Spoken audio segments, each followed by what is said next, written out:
करेगा।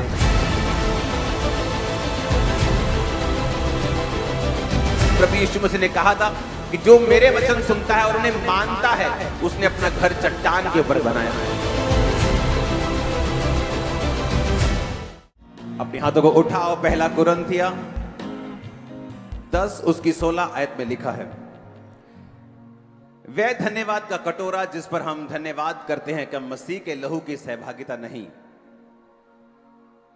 The cup of blessing which we bless, is it not the communion of the blood of Christ? The bread which we break, is it not the communion of the body of Christ? क्या वह मसीह की देह की सहभागिता नहीं जो रोटी हम तोड़ते हैं? पहला कुरिन्थिया 10 उसकी 16 में लिखा, वह धन्यवाद का कटोरा जिस पर हम धन्यवाद करते हैं, क्या मसीह के लहू की सहभागिता नहीं? और इंग्लिश में लिखा है द कप ऑफ ब्लेसिंग, यानी जिस कप में जीसस क्राइस्ट का लहू है वो कप ऑफ ब्लेसिंग है जो आपके हाथ में है। वचन क्या कहता है? वचन कहता है कि प्रकाशित वाक्य एक बाइबल की ऐसी पुस्तक है जिसको सिर्फ पढ़ने वाला अगर उसे कोई पढ़े तो परमेश्वर उसे ब्लेस करेंगे। बाइबल का वचन जो है वो सच्चा है, हमें ये मालूम है। और बाइबल का वचन ये कहता है कि द कप ऑफ ब्लेसिंग, यानी वो धन्यवाद का कटोरा, यानी जो जीसस क्राइस्ट का जो लहू है उसे हम कप ऑफ ब्लेसिंग बोलते। जिस कप में वो लहू है, क्या वो, उसने कहा क्या मसीह के लहू की सहभागिता नहीं? द कप ऑफ ब्लेसिंग, यानी आपके हाथ में जो है वो ब्लेसिंग है। लेकिन इसमें एक घुमावदार बात यह है, उत्पत्ति 14 उसकी 19 आयत में लिखा, उसने अब्राम को यह आशीर्वाद दिया कि परम प्रधान ईश्वर की ओर से जो आकाश और पृथ्वी का अधिकारी है, तू धन्य हो। इंग्लिश में पढ़ेंगे इसे, and he blessed him and said, blessed be Abram of the most high God, possessor of heaven and earth.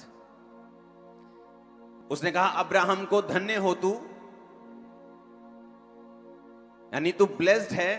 Blessed be Abram. और जीसस क्राइस्ट के लहू को भी कहा गया द कप ऑफ ब्लेसिंग। जब इस ब्लेसिंग शब्द को हम इब्रानी ओरिजिनल भाषा में पढ़ते हैं तो इस ब्लेसिंग का मतलब है, ब्लेस्ड का मतलब है ग्रीक भाषा का 1288वां शब्द। बाराक का मतलब है इंप्लीकेशन टू ब्लेस गॉड, और लिखा वाक्य वर्ष यानी उसके उल्टा यह है टू कर्स गॉड। यानी ये शब्द ऐसा था जो बाराक शब्द यूज किया गया कि ये ब्लेसिंग के लिए भी यूज किया जाता था और कर्स के लिए भी यूज किया जाता था।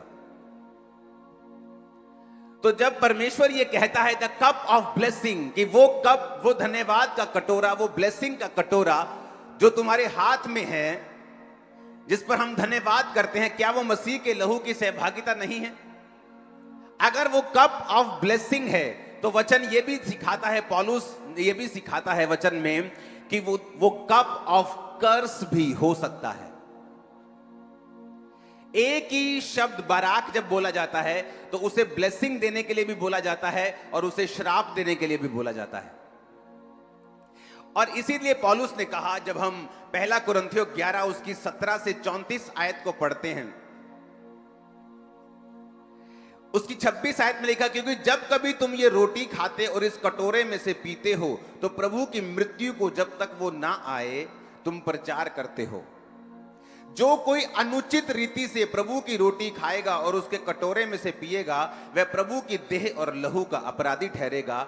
इसलिए मनुष्य अपने आप को जांच ले, इसी रीति से वो रोटी में से खाए और इस कटोरे में से पिए, क्योंकि जो खाते और पीते समय प्रभु की देह को नहीं पहचानेगा, वह खाने और पीने से अपने ऊपर दंड लाएगा। इसी कारण कलीसिया में बहुत से लोग कमजोर हो चुके हैं और बहुत से बीमार हो चुके हैं और बहुत से मर गए हैं, यानी सो गए हैं। यदि वो अपने आप को जांचते तो दंड ना पाते। अब पौलुस ने कहा ये कप ऑफ ब्लेसिंग जो है ये कप ऑफ कर्स भी बन सकता है। इसीलिए उसने कहा कलीसिया में बहुत से लोग बीमार हैं, कलीसिया में बहुत से लोग शारीरिक रूप से बीमार हैं, शारीरिक रूप से कमजोर हैं, फाइनेंशियली कमजोर हैं, अपनी लाइफ में वीक हैं, क्योंकि उन्होंने परमेश्वर की देह को एक स्नैक के रूप में या एक रीति रिवाज के रूप में खाया है। उन्होंने अपने आप को जांचा और परखा नहीं है उस देह को खाने से पहले। क्योंकि अगर परमेश्वर बराक बोल सकता है अब्राहम को आशीष देने के लिए, तो वही बराक वो कर्स देने के लिए भी बोलता है। और उसी तरह से जब ये कप ऑफ ब्लेसिंग आप ले रहे हो, ये कप ऑफ कर्स भी बन सकता है अगर परमेश्वर के वचन में लिखा, अगर तुम खाते और पीते समय प्रभु की देह को ना पहचानो। प्रभु की देह कौन है? मैं प्रभु की देह हूं, आप प्रभु की देह हैं। कोई प्रभु का मुंह है, कोई पांव है, कोई परमेश्वर का हाथ है, और अलग अलग हम अपना अपना परमेश्वर के द्वारा सौंपा गया काम कर रहे हैं। इसलिए पौलुस ने कहा जो कोई परमेश्वर की देह को बिना जांचे और परखे लेगा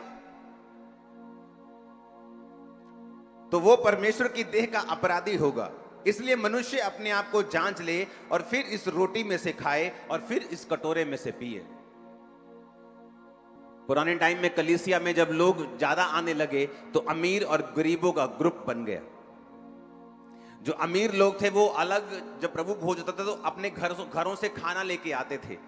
तो जो घरों से खाना आता था तो जो अमीर लोग होते थे वो गरीब लोगों को शामिल नहीं करते थे प्रभु भोज में, क्योंकि गरीबों का खाना थोड़ा सा सिंपल होता था और अमीर अपने तरीके का खाना लेके आते थे।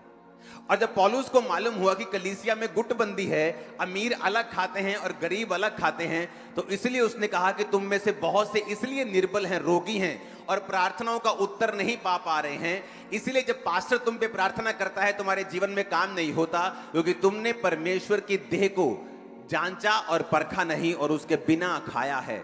इसीलिए तुम निर्बल हो, रोगी हो और बहुत से सो गए। इसलिए पौलुस ने कहा यदि तुम परमेश्वर के घर में आकर तुम गरीबों को लज्जित करना चाहते हो तो क्यों नहीं फिर तुम अपने घर में खा लिया करो। कलीसिया में आकर तुम गरीबों को क्यों शर्मिंदा करते हो? उसने उस कलीसिया की जो कमियां थी उन्हें जाहिर किया। आज जब काउंसलिंग होती है मंगलवार को, तो टीम आकर मुझे बताती है कि जितने लोग काउंसलिंग के लिए आते हैं 90% आदमी उनमें से प्रार्थना नहीं करते, जेंट्स लोग। और वचन क्या कहता है? अगर आज हम पीछे हैं उसका रीजन वचन में ना चलना है। अगर आज कोई चीज हमारी जिंदगी में है उसका मतलब हमने परमेश्वर की आज्ञाओं को समझा है और परमेश्वर के पीछे हम चले हैं। और अगर हम ऐसा करते रहेंगे वो चीजें बनी रहेंगी और परमेश्वर की आशीष उन पे बनी रहेगी। वो ब्लेसिंग, वो अनॉइंटिंग जो शैतान के पास थी और परमेश्वर की महिमा के लिए इस्तेमाल करता था, वही ब्लेसिंग उसके लिए कर्स बन गई जब वो परमेश्वर से हट गया।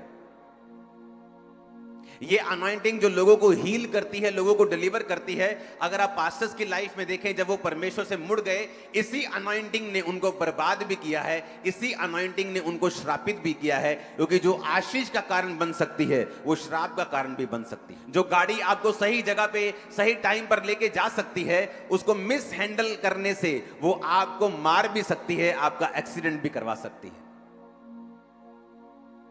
जिस इलेक्ट्रिसिटी से, जिस बिजली से आप रोशनी पाते हैं, जिस बिजली से ये माइक चल रहा है, उसको मिस हैंडल करने से वो लोगों की जान भी ले सकती है। जो ब्लेसिंग है वो कर्स भी बन सकता है अगर उसको हैंडल अच्छे तरीके से ना किया जाए। इसलिए वचन कहता है कि कलीसिया में लोग बीमार होंगे और निर्बल होंगे, कमजोर होंगे, शारीरिक रूप से उनको बीमारियां होंगी, जब वो परमेश्वर की देह को बिना जांचे और परखे लेंगे। बिना जांचे और परखने के लेने का मतलब यह है एक दूसरे को माफ ना करना, एक दूसरे की बातों को दिल में रखना, एक दूसरे को शर्मिंदा करना, एक दूसरे की चुगलियों को करना, एक दूसरे के पापों को उछालना। यह है जब आप परमेश्वर की देह के अपराधी होते हैं। हालेलुया।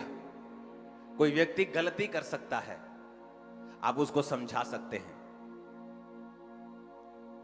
आप उसको बता सकते हैं, लेकिन उसकी चुगलियां करनी चर्च में, और चुगलियां कर करके आपने अपने शरीरों को निर्बल कर लिया।